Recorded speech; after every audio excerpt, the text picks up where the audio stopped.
Saya akan share bagian firman Tuhan sesuai kalender gereja hari ini ya. Kalender gereja hari ini ayatnya diambil dari 1 Petrus pasal yang kelima tentang ya kekhawatiran. Tapi bukan hanya itu. Kita membaca 1 Petrus pasal kelima. Kita membaca dari ayat 5b ya, 5b sampai dengan ayat ke-11, 5b sampai 11. Saya akan baca yang ganjil, saya baca yang genap, kita bergantian. 1 Petrus 5 ayat 5b. Kamu semua rendahkanlah dirimu seorang terhadap yang lain, sebab Allah menentang orang yang congkak, tetapi memberi anugerah kepada orang yang rendah hati. Karena itu rendahkanlah dirimu di bawah tangan Tuhan yang kuat, supaya kamu ditinggikannya pada waktunya. Serahkanlah segala kekhawatiranmu kepadanya, sebab ia memelihara kamu. Waspadalah dan berjaga-jaga. Lawanmu si iblis berjalan keliling sama seperti singa yang mengaum.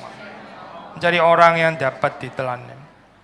Lawanlah dia dengan iman yang teguh, sebab kamu tahu bahwa saudara-saudaramu di seluruh dunia menanggung penderitaan yang sama. Allah sumber segala yang telah memanggil kamu dalam Kristus kepada kemuliaan yang kekal akan melengkapi, meneguhkan, menguatkan, mengokohkan kamu.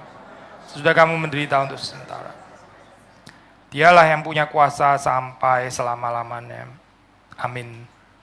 Kita masuk dalam doa. Saya mengundang saudara untuk berdoa bagi diri saudara masing-masing. Tuhan boleh menyapa kita secara pribadi. Dan saudara mendoakan orang di sebelah kanan, di kiri, di depan, di belakang saudara. Dan juga mendoakan saya. Mari kita buka suara. Bapa dalam surga, pada saat ini kami sekali lagi datang kepada Tuhan. Kami bersyukur kami bisa menghadap Engkau, beribadah kepada Tuhan.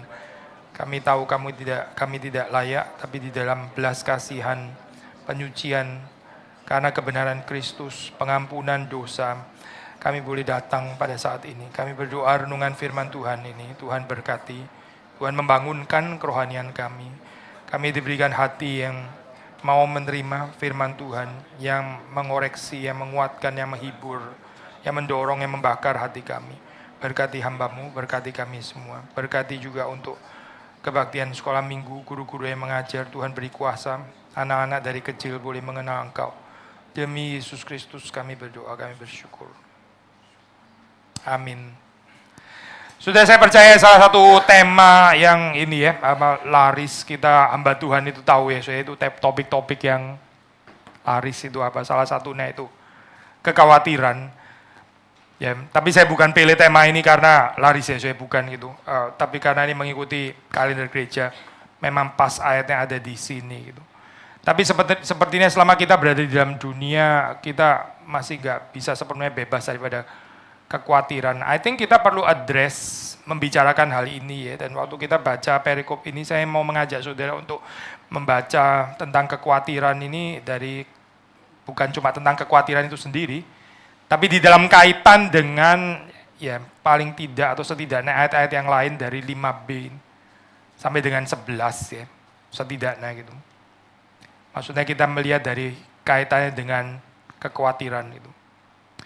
Yang pertama, kalau sudah melihat di dalam ayat yang kelima tadi situ dikatakan kita diminta untuk merendahkan diri seorang terhadap yang lain ya. Karena kita pakai istilah submit one to another ya. Termasuk juga di dalam tulisan Paulus di dalam hal ini in agreement ya. Merendahkan diri seorang terhadap yang lain. Soalnya di dalam kekristenan itu ada dua aspek ya. Satu sisi itu ada ordo, sisi yang lain ada equality. Dua-duanya itu betul saya. Misalnya waktu kita baca tentang suami istri, tentu ada ordo. Suami memimpin, mengasihi, berkorban bagi istrinya, istri tunduk ya, menghormati suaminya ya. Tapi kalau sudah baca masih di dalam bagian itu Efesus by the way ya, Efesus dikatakan juga bahwa kita harus saling submit to one another ya, saling merendahkan diri satu dengan yang lain. Nah, ini bukan bicara tentang kekacauan ordo, so ini bicara tentang ya memang setiap orang itu adalah murid kebenaran, setiap orang perlu mendahulukan yang lain ya dan bukan dirinya sendiri. So di sini bicara bukan tentang ordo tapi tentang ekualitas ya, tentang kesetaraan, Nah, kalau sudah membaca di dalam ayat yang kelima tadi ya, kamu semua rendahkanlah dirimu seorang terhadap yang lain. Ya. Ini menarik ya, saya. Khususnya waktu kita menghayati ini di dalam kebudayaan Timur, kita kan di Timur ya, saya. Di Timur itu sangat ketat di dalam ini ya. Ordo, kadang-kadang bukan cuma ordo, tapi ada semacam gengsi senioritas gitu ya. Yang kalau kita nggak hati-hati, jangan-jangan mirip semacam feudalisme lagi gitu. Semacam gambaran apa ya, bukan ordo yang alkitabiah, tapi kita akhirnya berusaha untuk menduduki ya tempat di masyarakat, jangan-jangan juga di gereja, yaitu sesuai dengan tingkatan-tingkatan itu gitu ya. Dan di dalam masyarakat orang juga membangun semacam tingkatan-tingkatan ini, lalu mengklasifikasikan orang berdasarkan itu dan sebagainya. Tetapi ayat ini mengatakan supaya kita saling merendahkan diri ya, seorang terhadap yang lain.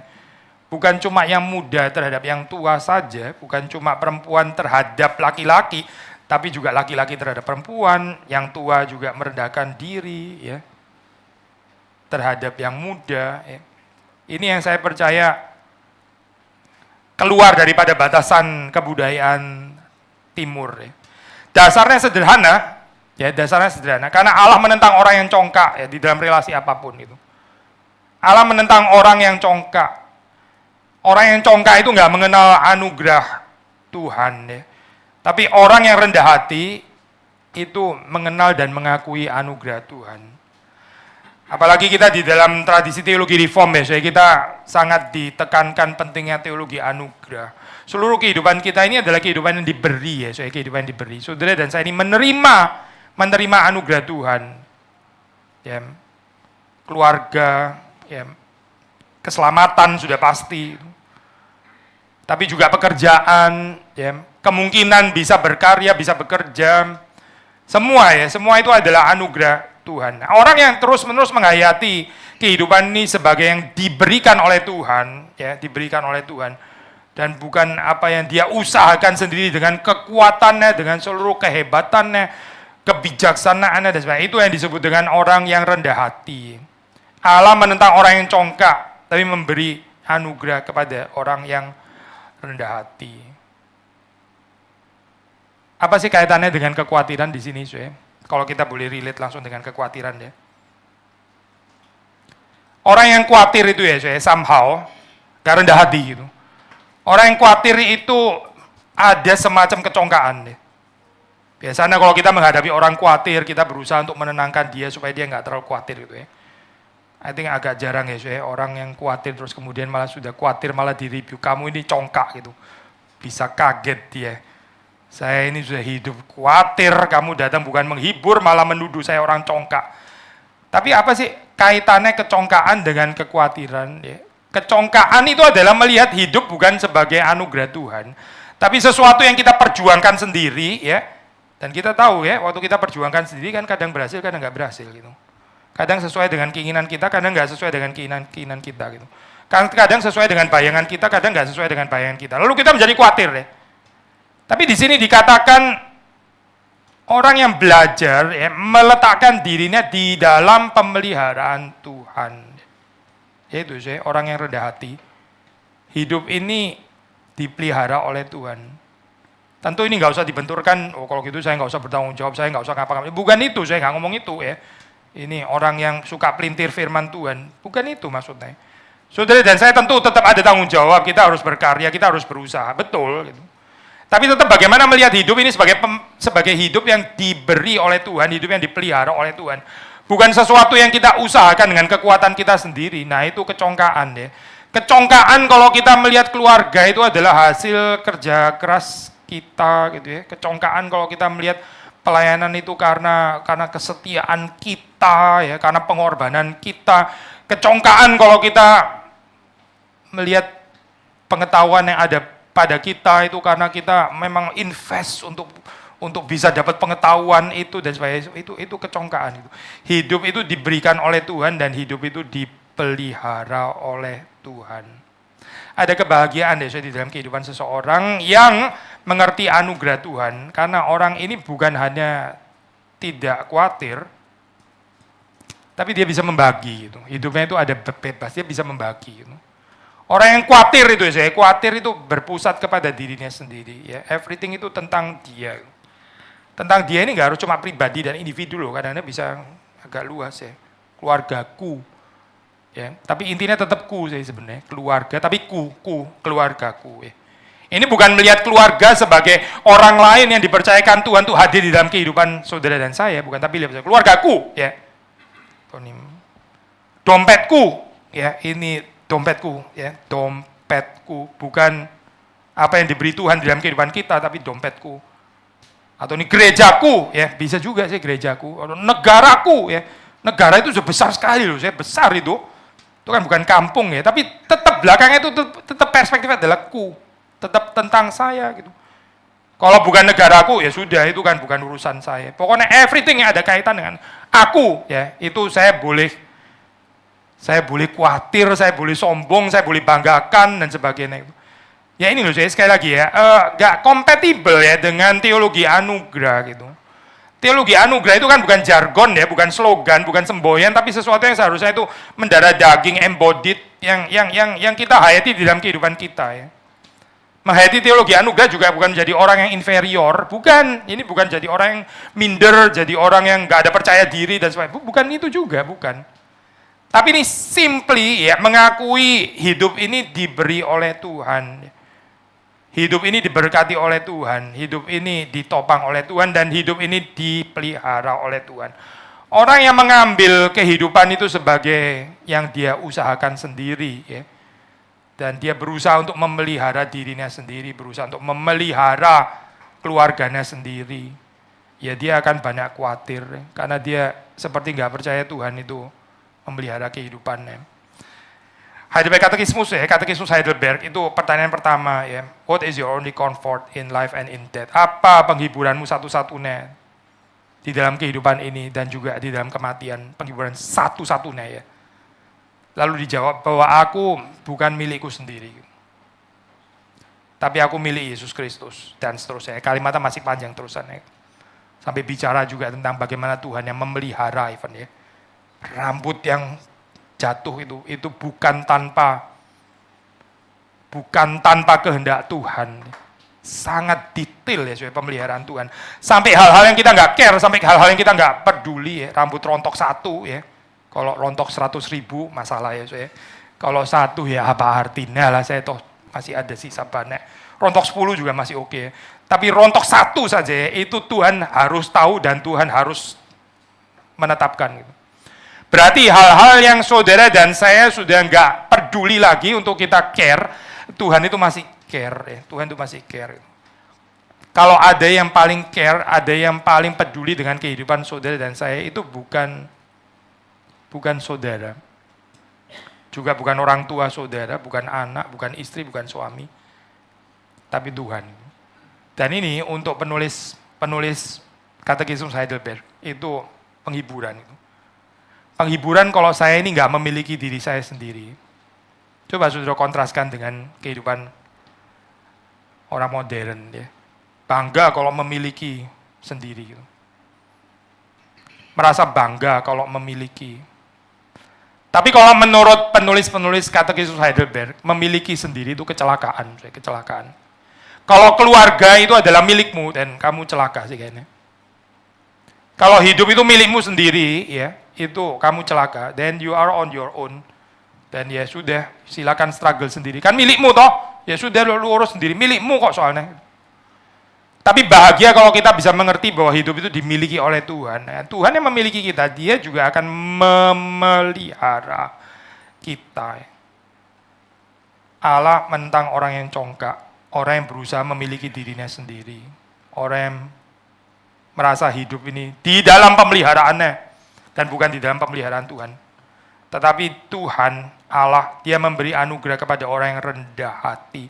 Orang yang rendah hati itu memberi dirinya dipelihara oleh Tuhan. Susah ya saya bicara tentang bagian ini ya, padahal simple gitu ya. Kenapa ya kesulitan di dalam agama gitu. Agama Kristen juga nggak kebal sih by the way ya. Agama itu ya maunya itu ada bagiannya gitu ya. Tuhan menolong bolehlah, Tuhan menolong. Memang saya itu terbatas, saya perlu yang maha kuasa, saya perlu yang maha kuasa, yang maha tinggi, yang maha baik menolong saya. Tapi saya mau ada sebagian yang saya bisa bilang ini juga karena saya. Gitu. Karena Tuhan oke, karena Tuhan sebagian lah ya. Atau 90% juga oke sih ya. Saya sungkan juga ya kalau terlalu dikit kasih persentase kepada Tuhan. 90%, tapi 10% masih ada saya, harus. Atau paling sedikit lah, paling sedikit 5%, mungkin 1% kali ya. Itu sudah sedikit sekali. 99% itu Tuhan, nggak apa-apa, tapi 1% harus ada bagian saya. Akhirnya karena 1% itu ya, karena 1% itu ya, itu di situ juga masuk dosa kekhawatiran, dosa kekhawatiran. Kadang kita itu trivialisasi ya, ini apa? Kekhawatiran dianggap sebagai satu kayak kecenderungan eksistensialis gitu ya. Maksudnya gini, kita bisa bilang ya, yang namanya orang dewasa itu ya khawatir ya. Saudara nggak pernah lihat anak yang mulai mikirin tagihan listrik, kan nggak ada ya, Itu kayaknya agak bahaya ini kayak gini nih. Baru umur 5 tahun kok sudah mikirin bisa ngurus kredit card nggak ya, gitu bakal ditolak, waduh kecepatan kali ya, prodigiin kekhawatiran gitu ya, genius di dalam urusan, nggak wajar lah gitu. Anak itu nggak tahu khawatir ya, anak itu ya sudah, mungkin dia nggak mau tahu juga gitu. Tapi terus kemudian kita mengatakan ya, tapi kalau kita bertumbuh dari childish ya, immature menjadi lebih mature, bukankah kita mulai khawatir pikirin anak tadi itu misalnya, pikirin keluarga, pikirin istri, pikirin suami, ya, masa depan, ya, or even pikirin gereja, pekerjaan Tuhan, ya, terus kita mulai khawatir. Kadang khawatir dipakai untuk menjadi tanda kedewasaan, ya, tanda kedewasaan. Anak kecil yang nggak ada khawatirnya kita bilang ini belum bertumbuh, dia nggak tahu tentang kehidupan, dia nggak tahu susahnya kehidupan, tahunya cuma main tok, dia pikir hidup itu cuma game gitu ya, belum dewasa gitu. Mungkin kita juga ada sedikit bangga dengan kemampuan kita untuk bisa khawatir. Bukan saja kita melakukan trivialisasi terhadap kekhawatiran, maksudnya dianggap sebagai hal yang wajar dan biasa, kita malah mengglorifikasi, ya, mengglorifikasi kekhawatiran sebagai tanda kematangan dan tanda kedewasaan. Tapi ya, kalau kita baca di dalam perumpamaan penabur misalnya, perumpamaan penabur, di situ kita baca ada orang yang sudah ditaburi benih firman Tuhan ya, akhirnya tetap nggak bisa bertumbuh ya. Itu karena terhimpit, tercekik ya, dihimpit oleh apa dua ya, tipu daya kekayaan dan kekhawatiran. Ini dua ini seringkali satu paket sih memang tipu daya kekayaan dan kekhawatiran. Kekhawatiran karena apa Kekhawatiran karena greed, karena keserakahan deh, serakah gitu. Semakin kita serakah, semakin kita banyak khawatir ya, semakin banyak khawatir. Karena kita set standar so high gitu. Saya mau di dalam kehidupan itu, saya mau menikmati ini, saya mau ada fasilitas ini ya. Dulu waktu kecil saya susah, nggak apa-apa lah, itu namanya juga masa lampau, saya nggak bisa menyalahkan orang tua. Kalau dulu susah ya, tapi sekarang saya sudah kerja keras dan saya sudah berhasil ya. Saya mesti bisa ya, saya mesti bisa makan ini, saya mesti bisa naik kelas dong, saya mau upgraded quality of life. Kan hidup kan tentang memanjat ke atas, dari bawah gitu. Atau kalau dulu sudah lahir di keluarga kaya, ya jangan sampai turun ya. Yang ada itu gerakan selalu ke atas, nggak bisa turun gitu. Kalau dulu pernah naik bisnis class, ya paling sedikit tetap maintain bisnis class atau ya naik first class gitu ya. Jangan balik ke ekonomi kelas, itu namanya kemunduran. Kita menerapkan konsep-konsep seperti ini di dalam kehidupan kita ya, lalu kita merasa malu kalau kita nggak bisa upgrade kehidupan kita, kalau kita nggak ada fasilitas-fasilitas yang kita bisa nikmati, akhirnya kita makin banyak kekhawatiran ya, kekhawatiran di dalam kehidupan, karena kita menginginkan terlalu banyak hal. Tadi di kebaktian yang pertama saya juga mengatakan kalimat ini ya, the more kita bertumbuh di dalam Tuhan ya, kalau kita semakin dewasa ya, kita itu harusnya semakin sadar bahwa kita nggak terlalu perlu banyak di dalam hidup ini. Sekali lagi ya, kalau kita bertumbuh di dalam anugerah Tuhan, ya, kalau kita semakin tua, ya, harusnya itu semakin sadar hidup itu nggak terlalu perlu banyak hal. Gitu. Waktu kecil, waktu muda, kita pikir kita mau ini, kita perlu ini, kalau nggak ada ini susah, mesti ada ini, ya. Tapi kalau sudah tua, gitu ya, sudah masih kepingin, ya, makin kepingin baju, makin kepingin mobil satu nggak cukup, mesti ada 3 dan sebagainya. Ini aneh ya, dia kayak nggak bertumbuh gitu. Orang yang bertumbuh itu makin bisa melepaskan, dia tahu bahwa hidup ini nggak membutuhkan banyak hal. Kita belajar untuk mereduksi ya, mereduksi apa yang kita perlukan. Bukan demi kesederhanaan itu sendiri, bukan saya. Ya karena sadar memang yang kita perlukan ini sudah disediakan oleh Tuhan, sebab Ia memelihara kamu. Coba saudara renungkan cerita ini ya, cerita apa itu di dalam Matius 6 yang terkenal itu ya. Matius 6 kan tentang kekhawatiran juga ya. Lalu yang diakhiri dengan ya, ayat 33 yang klimaksnya di sana ya. Karena itu carilah kerajaan Allah terlebih dahulu. Segala sesuatu akan ditambahkan kepadamu. Segala sesuatunya itu apa ya? Segala sesuatu yang kita mau gitu. Atau ini trik yang dikasih Tuhan. Makanya carilah kerajaan Allah. Kalau kamu betul kerajaan Allah, nanti kamu akan tambah diberkati gitu. Orang ini lupa bahwa kalimatnya itu pakai maka, bukan supaya. Ada bedanya nggak antara maka dan supaya? Sudah mengerti perbedaannya ya? Carilah dahulu kerajaan Allah dan segala kebenarannya. Maka ya. Bukan supaya. Kalau supaya itu mencari kerajaan Allah itu jadi batu loncatan ya gitu ya.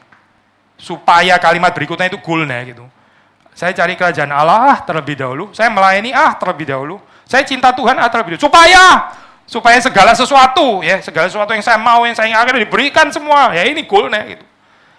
Jadi mencari kerajaan Allah menjadi semacam sarana gitu ya, semacam batu loncatan tuh dapat goal yang lebih tinggi. Ini ulterior motif namanya ya, motif yang lebih tinggi, yang lebih ulterior. Yaitu segala sesuatu ditambahkan kepadaku itu tadi itu. Ya kalau harus melalui kerajaan Allah ya why not? Oke juga kok. Tapi sebenarnya goal yang kita inginkan segala sesuatu ditambahkan kepada kita. Sekali lagi itu ayat nggak bicara supaya loh, itu bicara maka gitu, maka. Maka itu ya berarti akibat gitu. Maka itu nggak boleh jadi goal di dalam kehidupan kita. Kan bukan supaya. Dan jangan lupa juga di dalam bagian itu, kalau kita baca, Yesus membicarakan tentang makanan dan pakaian. Gitu. Segala sesuatu itu as simple as makanan dan pakaian sebetulnya gitu. Ada di sini yang khawatir pakaian? Ya ada ya. Saya beberapa hari lalu ada sedikit kekhawatiran karena celana saya resletingnya rusak. Ya bisa beli sih gampang saja. Tapi saya mesti cari ini penjahit yang bisa selesaikan dalam beberapa jam supaya dipakai lah. Bukan rusak lagi dipakai ya. Kalau itu saya nggak bisa lah. Saya pakai apa? Nggak pakai handuk gitu. Celana yang saya pakai oke, tapi celana yang lain saya bawa itu resletingnya rusak. Saya mesti benerin cepat. Otherwise saya nggak bisa ganti-ganti gitu ya. Nah itu sedikit khawatir akan pakai, tapi orang jarang lah saya khawatir pakaian gitu. Termasuk waktu itu pun kalau mau beli ya gampang sekali beli celana apa susahnya sih. Kalau mau cari penjahit yang bisa beresin dalam hitungan jam, ya tinggal beli selesai gitu kan ya. Kita juga ada budget lah untuk beli itu. So hampir gak ada kali di sini yang khawatir pakaian itu. Tapi mungkin orang khawatir kalau pakaiannya kurang mahal. Nah ini dia Itu mulai jadi aneh ya kekhawatiran tentang pakaiannya gitu. Orang khawatir kalau pakaiannya itu seminggu sekali mesti pakai yang sama. Bisa nggak saya pakai pakaian yang gantinya 1 tahun sekali?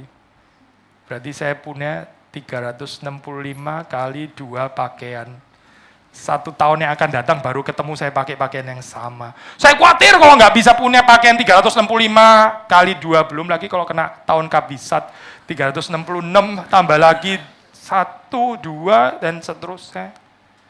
Khawatir yang bukan-bukan kayak gini loh saya. Ini yang menyeret kita kepada ya kekhawatiran kan bener ya. Karena apa saya? Karena kita bukan saja kita gagal untuk mereduksi kebutuhan kita ya. Kita malah melakukan multiplikasi ya, ditambah gitu ya. Saya dulu nggak bisa punya ini, memang nggak mampu. Sekarang saya mesti kejar, saya mesti punya itu. Jadi tambah gitu keinginannya ya. Orang yang terus di dalam kehidupannya merasa makin banyak membutuhkan hal ya, karena set high standard of life, itu loh orang-orang yang nggak bisa melayani Tuhan. Orang-orang yang nggak bisa jadi berkat untuk orang lain. Gitu. Orang yang akan selalu sayang untuk bagi ya. Orang yang hidupnya itu nggak bisa bersyukur. Orang yang akan terus nggak puas, disappointed karena terus rasa kurang ya. Hidup ini penuh dengan tuntutan gitu. Tapi pakaian, makanan sudah disediakan Tuhan. Ya sudah toh. Kadang-kadang baca di dalam kehidupan ini ya, saya para misionari yang mencintai Tuhan ya, itu di dalam keadaan yang sulit mereka sudah melayani Tuhan, tapi mereka masih ya ada penyakit dan sebagainya. Kadang-kadang kena penyakit yang keras gitu ya. Terus kita baca mereka ditolong Tuhan. Mereka ditolong Tuhan ya. Bayangan kita ditolong Tuhan itu kan apa ya? Langsung sembuh gitu ya, bebas ya. Ternyata ditolong Tuhan ya, ditolong ya. Akhirnya dia bisa tidur gitu. Nah, maksudnya saya mau ngomong. Dia kesakitan, dia ditolong Tuhan jadi bisa tidur. Buat kita kayak kok kurang ya pertolongan Tuhan gitu. Nah, maksudnya yang saya ngomong apa? Tuhan itu memelihara di dalam kecukupan yang bagi orang serakah itu terlalu low saya kayak gitu. Kalau Tuhan tolong saya, ya jangan begini loh, sekedar tidur. Itu apa ini? It's not even luxury ya. Semua orang lain juga bisa tidur gitu. Tapi orang-orang yang melayani Tuhan ya, dalam keadaan kesederhanaan ya. Waktu di dalam pergumulan yang berat, mereka ditolong Tuhan, mereka ditolong itu seperti kalau untuk ukuran saudara dan saya, mungkin kita melihat seperti kayak terlalu minimal gitu. Lalu kita bilang seperti kayak Tuhan kurang maha kuasa, padahal di sini dikatakan katanya tangan Tuhan kuat. Mana tangan Tuhan kuat? Kayaknya yang lebih benar bukan pertolongan Tuhan yang terlalu minimal ya, tapi dibalik perspektifnya ya. Mungkin saudara dan saya yang tuntutannya terlalu tinggi gitu. Mungkin kita yang terlalu serakah nggak sih dalam kehidupan ini gitu. Mungkin kita nggak mencukupkan diri dengan pemeliharaan Tuhan yang membuat kita tanda kutip sekedar bisa tidur gitu.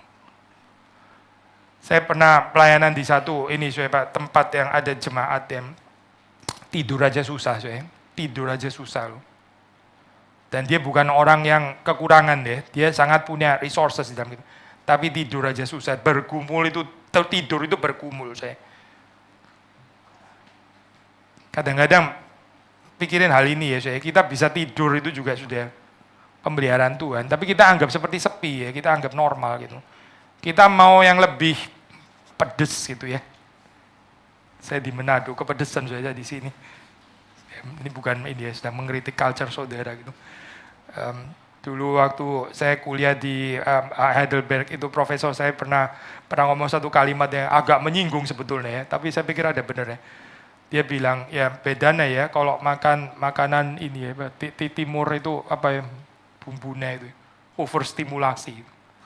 Tahu ya saya? Rasa itu harus medok gitu ya saya itu.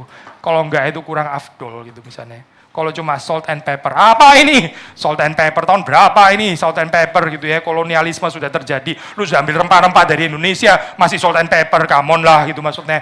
Bertobatlah engkau Eropa gitu kan. Kayaknya bumbumu kurang lah kayak gini, ini cuma salt and pepper, apa itu? Tapi terus kemudian dia bilang kalimat ini ya saya, itu orang makan overstimulasi ya. Sedikit mirip seperti kayak orang ngomong itu harus selalu teriak-teriak gitu. Gak bisa ngomong pelan gitu ya, harus teriak-teriak, alias apa ya, sudah ada budek gitu. Kenapa makan harus selalu overstimulasi ya? Karena lidah sudah agak rusak, gak bisa mengecap. Saya pakai ini metafor ya, saya nggak sedang membicarakan culture saudara, bukan. Saya mau pakai ini untuk masuk kepada firman Tuhan. Kehidupan yang saudara ada kebal ya, kalau nggak teriak, nggak dengar gitu ya. Kalau cuma dipegang gini ya, nggak sadar kalau sedang disentuh, mesti goyang gitu ya baru. Ya, kenapa gitu ya, karena sudah goyang gitu ya. Ini orang yang sarafnya rada rusak gitu. Kalau makan mesti yang super pedes, dan makan mesti yang overstimulasi bumbu. Ini apa ini bumbu cuma 13? Saya biasa paling sedikit 23 macam bumbu, ini kurang. Karena apa sih? Ya karena sudah agak rusak nggak ya? Saya mau ngomong apa sih, Saya mau ngomong tentang pemeliharaan Tuhan. Pemeliharaan Tuhan yang cuma kirim mana. Apa cuma mana kayak gini? Mana? Saya gak mau kayak begini lah, ini menunya mana terus kayak gini. Apa ini? Saya mau kuali daging kan, kuali daging yang di Mesir itu loh. Masa Tuhan gak bisa kasih itu? Kalau memelihara saya, ini menunya Tuhan. Kasih saya menu ini dong, Senin, Selasa, Rabu, Kamis, Jumat. Saya mau yang ini menunya gitu. Kalau engkau bisa memenuhi menu ini, persyaratan menu itu baru engkau berhasil memelihara saya. Tapi kalau cuma mana, wah, I don't think itu pemeliharaan Tuhan ya.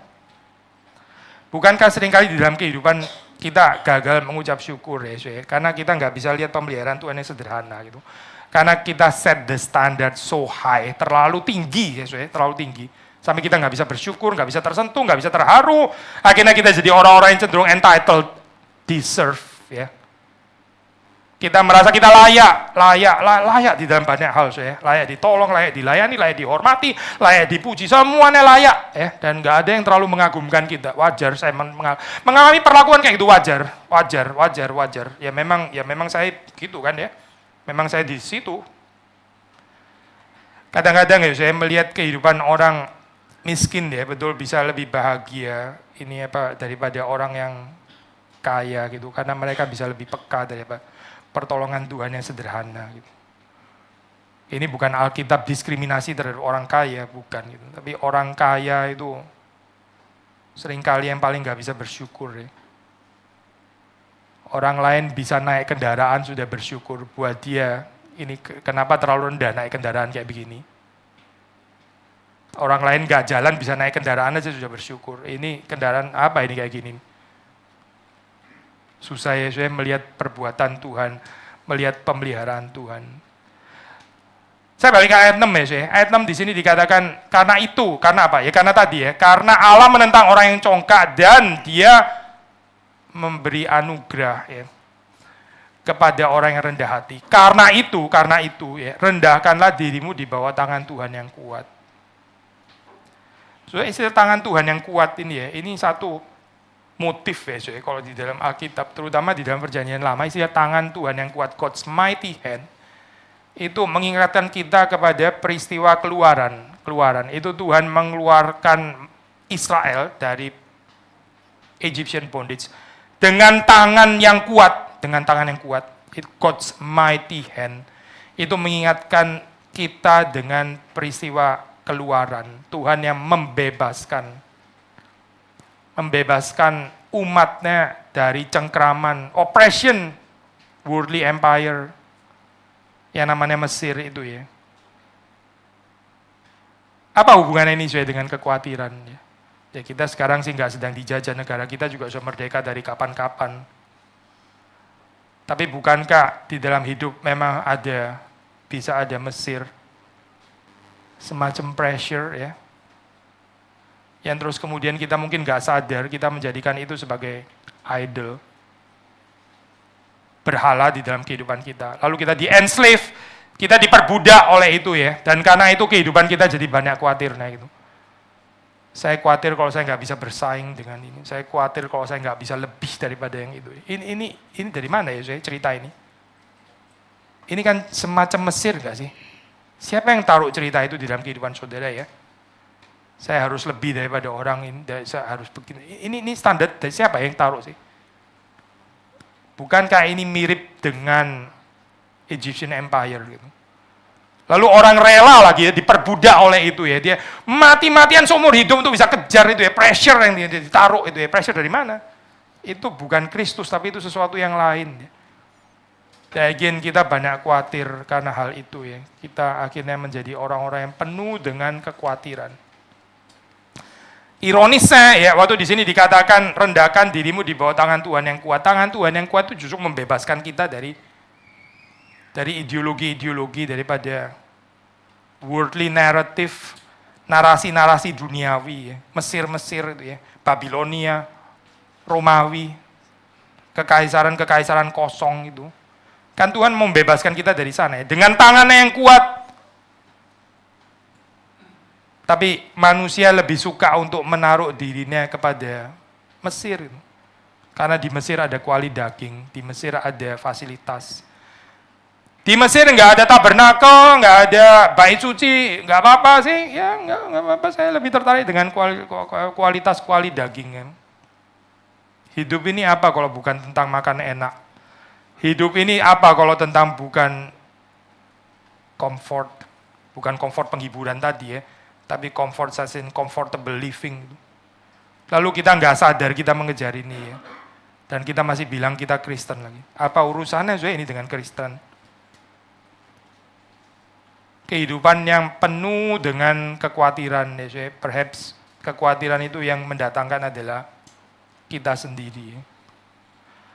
Rendahkan dirimu di bawah tangan Tuhan yang kuat, supaya kamu ditinggikan pada waktunya. Tangan Tuhan yang kuat. Merendahkan diri itu aktif ya, saudara. Aktif. Merendahkan diri di bawah tangan Tuhan yang kuat, itu aktif. Tapi ditinggikan, ya, itu pasif ya, saudara. Pasif itu. Coba saudara kontraskan ini dengan kehidupan climbing the social ladder. Saudara tahu ya ini ya. Saya dulu bukan siapa-siapa, saya orang miskin, saya orang sederhana. Saya mesti berjuang bagaimana saya naik tangga. Gitu. Sampai jadi orang yang dihargai, orang yang diperhitungkan, orang yang disegani. Coba renungkan lagi lah, saya cerita Natal, memang Yesus kayak gitu. Atau justru kebalikan ya gerakannya. Kita ini percaya Natal nggak sih sebenarnya? Atau cuma setahun sekali? Ya percaya kalau bulan Desember. Itu pun juga waktu tanggal 24-25. Setelah itu saya naik ke puncak gunung lagi. Gitu. Karena Natal buat saya, beritanya cuma berlaku 24 dan 25. Setelah itu saya nggak percaya itu apa yang namanya turun. Saya lebih percaya hidup manusia mesti naik. Yakin saya mengaku diri Kristen. Ini Kristen. Yesus yang mana saya? Yang naik ke atas itu Yesus yang mana? Yesus yang mana? Ya yang ketakutan kalau dia di bawah. Yesus yang mana itu? Itu bukan Yesus yang kita kenal kan? Atau jangan-jangan belum kenal.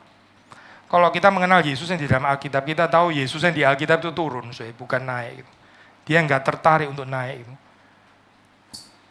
Dia punya kuasa untuk naik sendiri, memang dia Tuhan kok. Tapi dia juga bahkan ditinggikan oleh Bapaknya. Dia menunggu ditinggikan oleh Bapaknya. Yesus. Yang adalah sepenuhnya ilahi, Yesus. Tapi dia solidaritas bersama dengan saudara dan saya, ya. Menunggu ditinggikan pada waktunya. Dia nggak kejar kemuliaannya sendiri. Dia mempermuliakan Bapaknya di dalam kehidupannya, ya. Apalagi saudara dan saya, loh. Apalagi kita, ya. Apalagi gereja. The bride of Christ. The bride of Christ. Yang ada relasi cinta dengan sang mempelai laki-laki. Harusnya makin lama makin mirip nggak sih, saudara? Kalau benar the bride of Christ. Kalau kita benar-benar adalah mempelai perempuan dari Kristus. Rendahkan itu aktif ya. Turun itu aktif, itu bukan otomatis ya. Kesulitannya kan, ya, kita pikir justru sebaliknya ya. Turun itu natural, karena ada gaya gravitasi. Naik itu perlu usaha. Turun itu gampang gitu ya. Jangan-jangan saya nggak ngapa-ngapain juga diturunkan orang lain. Makanya saya harus berusaha naik. Ya, the survival of the fittest, the smartest, the most powerful, the richest, the most adaptable, dan seterusnya, dan seterusnya. Itu kekristenan. Itu bukan kekristenan, itu Darwinism. Itu ajaran sesat Darwinism. Itu nggak ada hubungannya dengan kekristenan. Nggak ada hubungannya dengan narasi kerajaan Allah, nggak ada hubungannya dengan Injil. Yang ada hubungannya dengan Injil ini, rendahkan dirimu di bawah tangan Tuhan yang kuat. Turun. Lalu, ya sudah tunggu waktu Tuhan meninggikan, ya. Meninggikan pada waktunya. Ada saatnya, ya. Bukan sesuatu yang instan. Tadi saya pagi pakai ilustrasi bola. Sudah tahu bola ya? Bola itu bola. Bola itu kalau saudara lempar ke bawah, ya, langsung membal ke atas. Benar kan ya? Itu instantly langsung ditinggikan gitu kan ya? Mungkin jangan-jangan kita juga berharap kayak gitu ya. Tuhan, saya merendahkan diri, puap, langsung keangkat ke atas gitu ya. Langsung saya naik, langsung dalam hitungan detik itu. Tapi kita baca dalam kehidupan Kristus bukan itu ya. Dia itu humiliation-nya sejak dari lahir ya. Bertahun-tahun, puluhan tahun. Ada proses ya, dia mengalami proses itu. The more kita bertumbuh di dalam anugerah Tuhan, kalau saudara dan saya makin dewasa, ya, tandanya saudara dan saya semakin bisa turun. Gitu. Orang yang kehidupannya terus kepingin naik itu dipenuhi dengan insecurity, insecurity ya, dan karena itu banyak kekhawatiran hidupnya itu. Sekali lagi ya, saya, kekhawatiran direndahkan, kekhawatiran dihina, kekhawatiran gak dihargai, kekhawatiran gak dapat tempat, kekhawatiran gak bisa bersaing, kekhawatiran kalah, kekhawatiran gak bisa menang, kekhawatiran gak bisa mengungguli orang lain. Saya capek banget ya, kekhawatiran kayak begini ya. Tapi Tuhan membebaskan kita dengan tangan yang kuat, keluar dari Mesir, keluar dari ya kekhawatiran itu, saya. Kekhawatiran yang diciptakan karena ideologi, pressure ya, yang nggak ada perlunya, tekanan-tekanan yang kita nggak harus melayani itu, gitu. Yang akhirnya membuat kehidupan kita itu hampa, kosong. Ya. Banyak orang itu struggling ke atas, ya, struggling ke atas. Setelah di atas itu ada apa sih, saya? Ada apa di atas ya? Sepi ya di atas tuh. Saudara pernah naik? Enggak lah ya, mungkin naik. Saya juga nggak pernah sih. Mount Everest ya. Puncak yang paling tinggi itu. Di atas ada apa, saya? Gak ada orang di sana. Terus saya yang paling atas. Ya sudah, silakan, good luck to you. Lu miskin relasi kok di sana gitu. Orang yang di atas itu kasihan, saya, karena mereka itu seringkali nggak bisa menikmati relasi yang tulus gitu. Ada banyak orang itu mau relasi dengan orang di atas, cuma ngejilat sebetulnya gitu. Sepi ya di atas itu, benar-benar sepi. Orang yang benar-benar tulus berrelasi dengan orang di atas itu langka sekali gitu. Biasanya orang berrelasi dengan yang di atas ya, dengan kekuasaan itu ada maunya, saya ada maunya gitu. Nah, itu relasi, itu bukan relasi, saya itu memanfaatkan namanya. Kalau memanfaatkan ya itu bukan relasi lah. Mana ngomong relasi kayak begitu, saya. Oportunistik dan relasi itu oksimoron. Itu hal yang nggak bisa dipersatukan. Kalau oportunistik ya berarti bukan relasi, kalau relasi ya bukan oportunistik. Tapi orang-orang di atas itu kasihan sekali ya. Karena makanya saya waktu kita jatuh, gagal ya. Kan ini common ya, saudara pernah mendengar ini ya. Waktu saudara gagal, jatuh ya. Lalu ada orang yang masih mau menghampiri saudara. Itu your true friend itu. Itu true friend. Itu benar-benar sahabat. Karena dia datang gak ada perlunya. Dia datang benar-benar untuk saudara. Dia datang bukan mau dapat keuntungan. Saudara gak bisa kasih keuntungan kok di dalam saat seperti itu. Tapi waktu orang di atas terus banyak yang mengerumuni, hati-hati. Saya bukan mengajar saudara paranoia sih. Bukan, ya, kita harus tulus juga di dalam relasi. Ya. Tapi banyak orang di atas itu, waktu dihampiri, sebetulnya ada kasihan. Karena orang nggak betul-betul menghargai dia. Mungkin menghargai uangnya, mungkin menghargai kuasanya, menghargai powernya, menghargai benefits yang dia bisa peroleh daripada orang-orang di atas itu. Gitu. Untuk apa ya saya model kayak gini? Apa nggak lebih bahagia di bawah? Lebih banyak relasi tulus loh sebetulnya itu. Tapi heran ya saya, manusia lebih suka untuk meninggikan diri. Makanya di sini dibilang pasif. Sudahlah, nggak usah bother untuk meninggikan diri. Itu nggak usah climbing the social ladder gitu ya, anak tangga sosial mau sampai ke atas. Nggak usah ngapain gitu, ngapain itu. Biar Tuhan saja yang meninggikan gitu. Kalau ditinggikan Tuhan ya sudah itu waktunya Tuhan itu. Berarti kita sudah dianggap cukup ya di dalam hal ini. Ya belum lagi soalnya kita melihat dunia medsos ya, orang flexing dan sebagainya, aduh nggak habis-habis itu sampai kita rasa ini bener nggak sih ini apa yang dia post kayak gini ini bener. Akhirnya kita sendiri mau post, jangan-jangan gue juga ikut munafik kayak yang lain. Gitu ya. Semuanya tunjuknya bye-bye yang happy-happy dan sebagainya gitu. Kita ada di dalam satu situasi, di dalam satu konteks, di dalam kondisi yang kayaknya buat kita makin nggak bisa bebas ya, makin khawatir gitu. Serahkan segala kekhawatiranmu kepadanya, sebab ia memelihara kamu. Tuhan memelihara saudara dan saya. Ya, serahkan di hadapan Tuhan, biar Tuhan yang urus. Gitu. Lalu konsentrasi kita apa sih? Ya tadi merendahkan diri di bawah tangan Tuhan yang kuat. Melayani, memberkati, membagi. Saya tertarik dengan satu ini ya, komentari ini membahas anxiety dari perspektif yang agak berbeda. Saya kutip ya ini. Ini dari Baker Exegetical Commentary of New Testament, BECNT ya, kalau saudara tertarik untuk mempelajari bidang. Dia tulis kayak begini komentatornya ya. Many anxiety result from professing faith in Christ in a polytheistic society that is hostile to the exclusive claims of the gospel. Saya terjemahkan bebas ya. Banyak kekhawatiran itu adalah merupakan hasil ya, akibat daripada orang percaya itu mau mengakui iman ya. di dalam Kristus, di tengah-tengah masyarakat yang saya terjemahin di dalam konteks kita, pluralistik ya, pluralistik.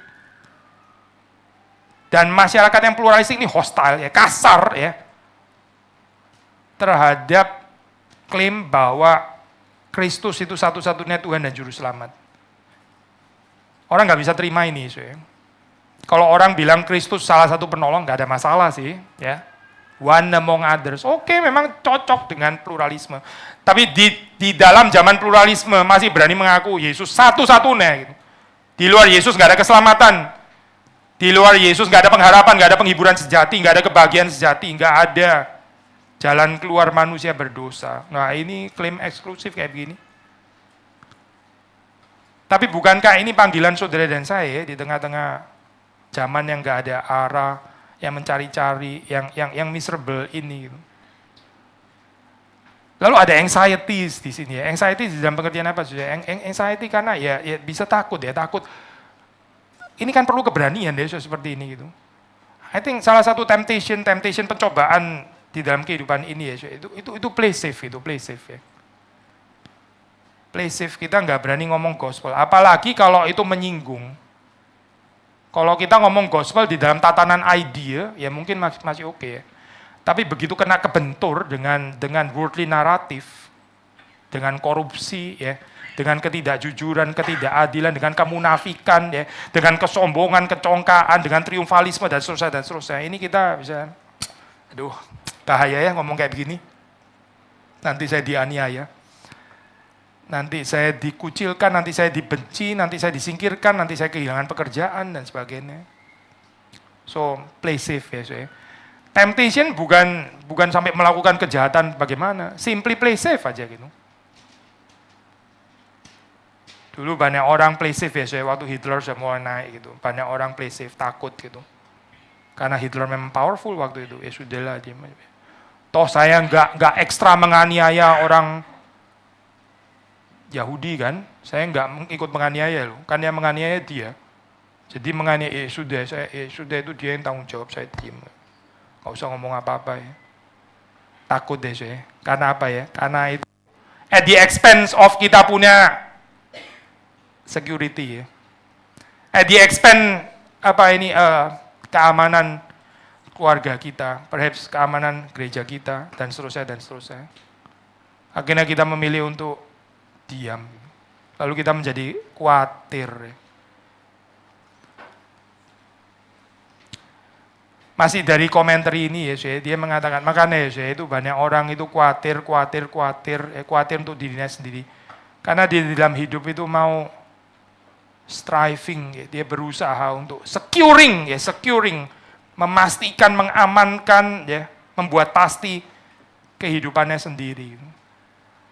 Tapi ini nggak kompatibel ya, dengan kehidupan Kristen gitu. Kehidupan yang mau dipelihara jadi utuh, itu bukan terang dan bukan garam. Sudah pernah lihat lilin kan ya? Lilin itu kalau menyala makin lama makin tinggi, itu nggak mungkin lah ya. Tetap utuh aja menakutkan, apalagi makin tinggi. Makin tinggi itu horor. Tapi nggak usah makin tinggi lah, dia tetap nggak pendek-pendek gitu ya. Itu aja menakutkan loh. Kok bisa ya dia kayak begini? Ini saya sudah 7 tahun, lilinnya segini terus. Nggak ada yang rusak, nggak pecah, nggak meleleh, nggak hancur. Itu menakutkan saya lilin kayak begitu. Gitu. Garam juga sama, garam terang dan garam juga mesti hancur kan ya, baru dia bisa memberi rasa. Dia mesti larut baru dia bisa memberi rasa gitu. Ada nggak garam yang memberi rasa tapi nggak larut, tapi nggak hancur? Nggak ada, nggak ada.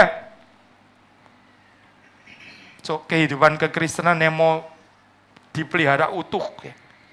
Apalagi mau lebih tinggi itu tadi ya. Nonsens ya, itu bukan garam dan terang, itu nggak ada hubungannya sama panggilan garam dan terang. Itu apa ya, saya nggak tahu lah kehidupan apa ya, yang makin lama makin gendut, makin tinggi, makin ke atas dan sebagainya. Kayaknya nggak kompatibel ya dengan yang kita percaya gitu. Yang kita percaya ya itu kalau sudah lihat lilin, itu untuk memberi terang, itu hancur. Saya bukan sedang glorifikasi kehancuran loh, bukan. Ini sesuatu yang natural kok. Kita mau kehidupan kita menjadi berkat, kita mau dipakai oleh Tuhan, ya kita bersedia Hancur nggak Saudara? Kita bersedia dipecah-pecahkan nggak? Seperti waktu perjamuan kudus, roti itu dipecah-pecahkan. Menuju kepada tubuh Kristus yang dipecah-pecahkan. Lalu kita makan roti itu yang menyimbolkan, melambangkan tubuh Kristus yang sudah dipecah-pecahkan di atas kayu salib. Itu waktu kita makan, ya. Berarti saya di dalam Kristus, Kristus di dalam saya. Kita di dalam Kristus, Kristus di dalam kita. Berarti kehidupan kita, ya, itu juga dipecah-pecahkan. Kalau kita nggak mau mengkhianati makna perjamuan kudus. So, hidup yang try to secure one's life ya. Mungkin secure loh, mungkin bisa secure loh. Tuhan bisa izinkan itu kok. Saudara berusaha untuk securing your own family ya. Saudara bikin hidup itu makin lama makin menanjak ke atas ya. Makin ada fasilitas ya.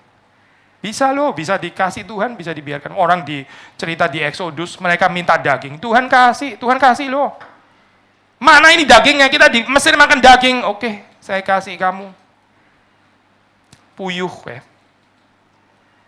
Tapi hari itu mereka makan dengan rakusnya, itu nggak jadi berkat ya. Jadi kutukan untuk mereka gitu. Akhirnya ribuan orang mati ya. Karena melampiaskan keserakahannya waktu mereka makan daging itu gitu. Gak mampu sebetulnya mereka dikasih daging gitu. Mereka gak mampu untuk bisa take care daging itu. Untuk apa ya? Akhirnya daging diberikan. Lalu karena mereka maksa dan akhirnya mereka hancur gitu. Kita itu perlu apa sih sudah di dalam kehidupan ya? Securing our own life. Mengamankan diri kita sendiri. Akhirnya benar-benar aman. Tapi Tuhan gak bisa pakai. Karena terlalu utuh ya. Terlalu utuh gitu. Gak bisa pecah ya. Saya kadang mengamati ini saya kehidupan, ini saya bilang gini bukan saya lebih baik ya, saya juga punya kelemahan, kita semua nggak lebih baik daripada orang lain. Tapi saya mengamati kehidupan orang yang mau menyerahkan diri jadi hamba Tuhan. Mau jadi hamba Tuhan, sudah masuk sekolah teologi. Ini saya bicara general ya. Setelah masuk sekolah teologi, lulus. Lalu terus kemudian akhirnya nggak jadi hamba Tuhan ya. Kenapa ya? Padahal kita sudah sangat berharap gitu. Ya, salah satunya adalah susah hancur ya. Susah hancur itu. Sekolah itu gampang, ya nggak gampang-gampang banget, tapi relatif gampang lah ya. Lulus ya juga relatif gampang. Itu sesuatu yang bisa diselesaikan lah secara skill gitu. Tapi waktu kita bicara hancur, itu bicara tentang spiritualitas ya, bicara tentang kehidupan bersama dengan Kristus gitu. Kalau kita nggak mau hancur, dan hancurnya itu bukan cuma kategori yang kita mau. Oh saya mau lo hancur ya, saya mau kok dompet saya terpecah-pecah gitu ya. Ya oke, mungkin saudara mau dompet saudara terpecah-pecah. Tuhan mungkin minta perasaanmu. Perasaanmu yang hancur, dompet urusan gampang mungkin gitu. Atau mungkin terbalik ya. Ada orang yang nggak apa-apa, saya diinjak-injak nggak apa-apa, saya orangnya nerimo, saya orangnya sabar. Tapi jangan ngomong uang saya, oh kalau uang saya nggak boleh hancur, uang saya nggak boleh berkurang, uang saya nggak boleh dipecah-pecahkan, masih kurang ini saya belum jadi, saya belum berhasil kehidupan, nanti saya akan persembahan. Waktu saya mulai sampai dapat income segini, baru saya akan dukung kebutuhan gereja. Bukankah Abraham diminta Ishak? Ishak itu yang paling berharga ya di dalam kehidupannya Abraham gitu. Tuhan nggak minta kekayaannya. Mungkin kalau Abraham diminta kekayaannya nggak usah bergumul kasih langsung selesai. Anyway dia sudah meninggalkan Ur. Ya, dia sudah meninggalkan itu, kalau dia nggak bisa melepas kekayaannya dia nggak akan keluar kali dari Ur. Fakta bahwa dia meninggalkan Ur itu kayaknya memang hatinya nggak terlalu terikat dengan kekayaan. Tapi Ishak, saya nggak tahu di sini ada yang bergumul untuk mendapat ini nggak sih? Mendapat anak apa? Bertahun-tahun setelah menikah ya, gak bisa punya anak gitu. Terus dapat anak ya. Saya kadang-kadang observe hal kayak gini ya, saya. Orang yang susah dapat anak terus dapat anak, begitu dapat anak, overprotective ya. Hai anak, oh anakku, hati-hati ya, saya. Mungkin sebaliknya juga salah sih, yang terlalu gampang dapat anak, kurang cinta anak, karena kayak gampang banget. Lu hilang ya sudah, saya ntar akan terlalu fertile, terlalu produktif gitu ya. Hilang 1 masih ada 5. Ya nggak apa-apa lah gitu ya. Tapi yang nggak punya anak bergumul terus dapat satu. Waduh, nggak boleh dipegang orang lain. Nggak boleh dipegang orang lain. Hati-hati nanti luka dia gitu. Aduh, sampai kaget. Obsesif, posesif gitu ya. Saya nggak bisa ini. Abraham itu susah dapat anak loh saya. Dan Tuhan sendiri kan yang janji kan ya. Terus dikasih anak. Terus Tuhan minta lagi. Bisa main-main ini kayak gini ya, main-main. Lu kalau nggak niat ya sudah nggak usah kasih sekalian, kenapa sih gitu ya. Mancing-mancing kayak main yoyo, dikasih tarik gitu, aduh. Mental tau nggak, saya bisa sakit kayak begini Tuhan. Gitu. Tapi Tuhan memang minit kan ya, dia benar-benar mau tarik. Gitu. Dan Abraham kasih. Itu yang make a difference kali ya, so ya. Kalau Abraham diminta kekayaannya, kayaknya nggak terlalu beautiful ceritanya ya. Mungkin to certain extent kalau diminta istrinya mungkin juga oke kali ya. Sarah yang cerewet itu ya oke lah, sudah waktunya nggak apa-apa, sudah cukup, ya terlalu ngatur ya. Tapi dia diminta Ishak, soalnya bukan diminta istrinya, bukan diminta Sarah, diminta Ishak. Dan dia kasih, itu namanya hancur, soalnya itu hancur gitu. Kita kalau nggak mau hancur di dalam kehidupan kita ya, kita mau utuh, securing our own life ya. Bukan cuma mau utuh tapi mau tambah tinggi, tetap mau menjadi berkat, tetap mau menjadi terang, tetap mau menjadi garam. Ya nggak ada lah saya cerita itu mimpi mimpi. Kita rindu gereja kita makin diberkati Tuhan ya. Saya juga bergumul yang sama saya di Eropa. Kita bergumul ya gimana bisa reach out lebih banyak orang, lebih memberkati orang. Tapi kalau kita nggak bersedia hancur, kita hitung-hitungan kalkulatif dengan waktu kita, kalkulatif dengan tenaga kita, kalkulatif dengan banyak hal ya. Saya mau melayani Tuhan, tapi jangan ganggu waktu leisure time game saya, individual privacy, waktu traveling dan sebagainya. Ini harus utuh. Nanti kalau ada spare time, kalau ada lebih waktu, nah oke itu pakai untuk Tuhan, nggak main, saya nggak keberatan, tapi ini mesti utuh ya. Waktu studi saya, ya, waktu keluarga, ini harus utuh. Ini saya nggak mau bagi kepada siapa, ini harus utuh, komplit. Nggak boleh diganggu gugat. Setelah itu, ya kalau ada lebih sedikit, ya oke lah, masa saya nggak pelit-pelit amat juga ya. Saya bisa juga share untuk Tuhan, untuk gereja, untuk sesama, untuk tetangga, untuk masyarakat. Tapi kasih yang lebih-lebih kayak gini ya. Kasih yang lebih-lebih. Bukan kasih apa yang betul-betul berharga di dalam kehidupan kita. Kontras nggak sih sesuai dengan Kristus, dengan Bapa yang menyerahkan anaknya sendiri. Kontras nggak sih? Dia bukan kasih yang lebih-lebih loh di dalam kehidupan saudara dan saya. Dia kasih anaknya sendiri, anaknya sendiri. Kristus memberikan nyawanya. Ada satu perkataan terkenal dari Leonard Ravenhill ya, ini apa? Seorang revivalist, seorang pengkhotbah revivalist ya, dia mengatakan hidup yang kau hidupi ya. Ini sepadan gak ya dengan Kristus mati di atas kayu salib itu?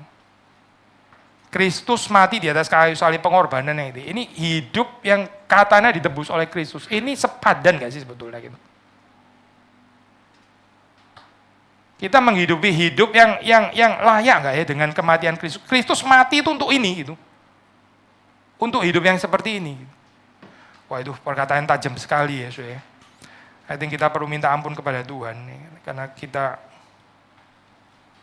terlalu sering di dalam kehidupan kita bukan bagaimana mau menjadi dipecah-pecahkan lalu jadi berkat, tapi lebih securing kita punya kehidupan ya. Kita perlu dikeluarkan dari Mesir, ya. Kita perlu merendahkan diri di bawah tangan Tuhan yang kuat, yang bisa membebaskan kita dari berhala itu ya.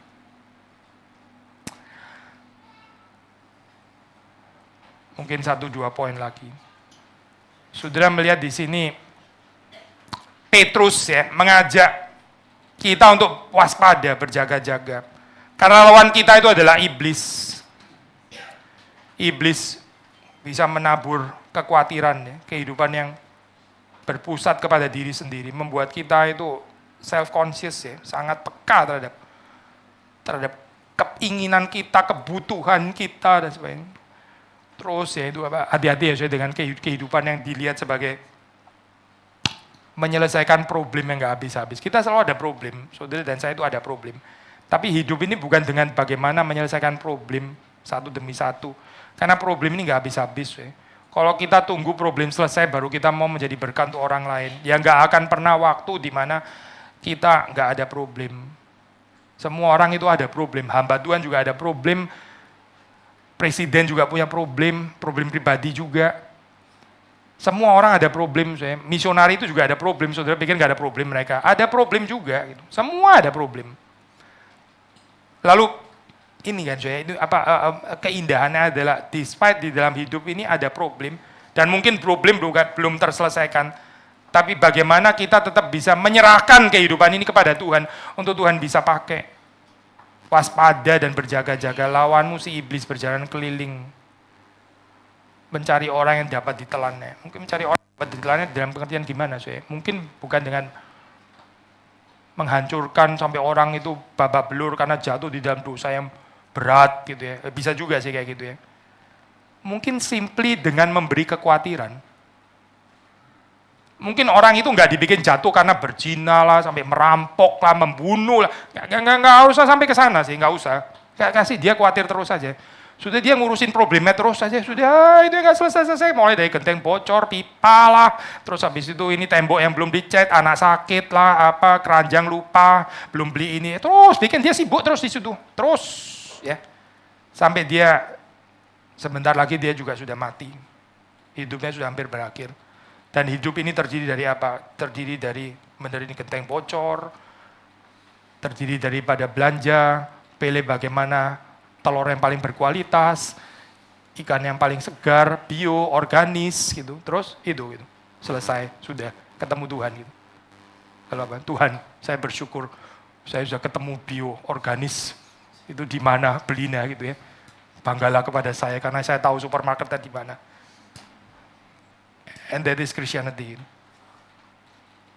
Waspada dan berjaga-jagalah, lawanmu si iblis berjalan keliling sama seperti singa yang mengaum, mencari orang yang dapat ditelannya. Lawanlah dia dengan iman yang teguh. Jangan memberi diri kita ditaruh terus kekhawatiran, self consciousness yang hanya terus putar. Saya dan keluarga saya, dan saya keluarga saya putar terus di situ ya, terus di situ. Sampai nggak ada waktu saya untuk yang lain. Penghiburannya apa saya? Petrus mengatakan, sebab kamu tahu bahwa saudara-saudaramu di seluruh dunia menanggung penderitaan yang sama. Saya tadi pagi juga share bagian ini ya saya. Ini apa? Persekutuan di dalam penderitaan. Persekutuan di dalam penderitaan. Kita kurang ada kedekatan ya saya. Kurang ada kedekatan, kurang ada persekutuan yang dalam. Salah satunya adalah karena kita kurang menderita bersama. Ini saya bukan sedang glorifying penderitaan ya, saya don't get me wrong, bukan. Ini kadang-kadang teologi reform dicurigai seperti kayak seneng banget ya ngomong penderitaan gitu ya. Anti teologi sukses, tapi mengembangkan glorifikasi penderitaan. Salah mengerti, saya bukan. Kita nggak glorifying penderitaan. Kita glorifying Kristus. Tapi kalau kita glorifying Kristus yang diglorify itu Kristus yang menderita bukan sih? Ya iya kan? Ini Kristus yang menderita. So kalau kita bersekutu dengannya, ya ini inklusif kan? Inklusif itu. Termasuk di dalamnya. Karena Kristus yang dengannya kita bersekutu adalah Kristus yang menderita. Ya berarti termasuk dong. Ini bukan sedang mempermuliakan penderitaan, bukan. Tapi tentang persekutuan dengan Kristus. Dan orang yang bersekutu dengan Kristus, orang yang mengikut Kristus, itu pasti menderita. Pasti. Kalau saudara dan saya nggak menderita, itu mungkin kita terlalu play safe itu tadi. Kita mungkin cari aman kali di dalam kehidupan. Kita nggak ada courage untuk memberitakan Injil. Kita nggak ada courage untuk menyaksikan kehidupan kerajaan Allah. Akhirnya kita aman terus. Nggak ada yang benci kita, nggak ada yang nggak seneng. Karena apa? Ya karena kita cari aman. Tapi orang yang sungguh-sungguh mengikut Kristus, Yesus mengatakan seorang murid tidak lebih daripada gurunya ya. Akan menderita juga seperti Kristus. Apa sih yang mempersatukan gereja? Gitu? Atau kalimat negatif, apa yang membuat gereja itu terpecah belah? Gitu? Macam-macam kan ya jawabannya ini. Ada orang bilang gereja terpecah belah itu karena doktrin. Doktrin itulah yang buat gereja terpecah belah. Gitu. Sampai ada kalimat, doctrine divides, love unites. Gitu. Jadi marilah mencintai. Ya. Gak usah terlalu ngomong banyak doktrin, cuma bikin pecah belah akhirnya gitu ya. Jadi saya nggak mau sentuh bagian ini lah, kita bisa panjang lebar ngomong ini. Tapi satu perspektif ya, kalau sudah baca di dalam Alkitab ya, kenapa Petrus yang melayani jemaatnya, Paulus ada jemaatnya juga, Yohanes juga punya komunitasnya, Lukas dan sebagainya ya. Mereka nggak terpecah belah, nggak saingan, nggak compete, nggak saling menjelekkan. Karena apa ya, Karena mereka semua ini punya kesamaan. Mereka menderita bersama Kristus. Ini perhaps yang kurang ya, di dalam kehidupan gereja kontemporer ya. Kalau kita banyak pengalaman menderita bersama karena Kristus, itu akan mempersatukan. Ini persatuan karena fellow sufferer ya. Sebetulnya Petrus di dalam bagian yang lain ya, ada menyebut kalimat ini ya, fellow elders dan fellow orang yang menderita bersama karena Kristus. Kalau kita memiliki penderitaan ya, penderitaan mengikut Kristus ya, itu gak ada waktu, gak ada energi lagi untuk terpecah belah, habis sudah energinya. Orang menderita kok. Sudah pernah lihat orang sakit yang masih ini nggak? Orang sakit yang masih sudah sakit, masih banyak kerjaan, masih itu nggak sakit namanya gitu ya. Kalau orang sakit itu ya sudah dia sakit gitu. Saya bukan bilang orang penderitaan itu sedang sakit, bukan itu. Tapi orang penderitaan itu berarti tenaganya itu sudah terkuras ya untuk mengikut Kristus, menderita bersama dengan Kristus. Sudah nggak ada lagi energi untuk bertengkar, sudah nggak ada. Karena energinya semua terpakai untuk berperang melawan setan, melawan iblis. Tapi di dalam dunia berdosa ya, orang bukan berperang melawan setan, orang berperang melawan manusia yang lain ya. Orang berperang melawan yang dianggap kompetitor. Gitu. Susahnya kayak begini ya saya. So, mari mengumuli lagi ya saya, apa artinya menyerahkan segala kekhawatiran kepada Tuhan. Tuhan yang memelihara kita. Kalau kita menderita bersama ya, karena Kristus, karena Injil, karena narasi kerajaan Allah, saya percaya juga pada akhirnya saudara dan saya nggak ada energi juga untuk khawatir gitu. Khawatir apa lagi? Gak relevan bicara kekhawatiran di sini. Kita akan menikmati persekutuan dengan Kristus. Nah inilah saya tanda orang yang bertumbuh. Menjadi semakin lama, semakin dewasa, semakin menyerupai Kristus. Kiranya Tuhan memberkati kita semua. Mari kita masuk dalam doa. Tuhan, kami bersyukur untuk apa yang kami renungkan firman Tuhan. Dan kami sadar segala kekayaan ada di dalam firman Tuhan. Kami belum selesai untuk menggalinya. Kami masih bisa terus menggalinya. Dan kami mohon supaya Roh-Mu yang kudus memberi kepada kami pertolongan untuk kami semakin mengenal Engkau, mengenal firman Tuhan, dan firman itu boleh hidup di dalam keseharian kami. Tidak hanya menjadi satu pengetahuan teoritis, tapi sungguh-sungguh embodied, dan kami mengalaminya. Kami diubahkan, kami ditransformasi, kami dibuat menjadi semakin menyerupai Kristus. Di dalam hidup yang seringkali memberikan kekhawatiran, kami sekali lagi belajar untuk menyerahkan semuanya di dalam tangan-Mu. Karena tangan-Mu itu kuat, karena Engkau memelihara kami. Dan pemeliharaan-Mu itu pasti lebih daripada pemeliharaan kami sendiri.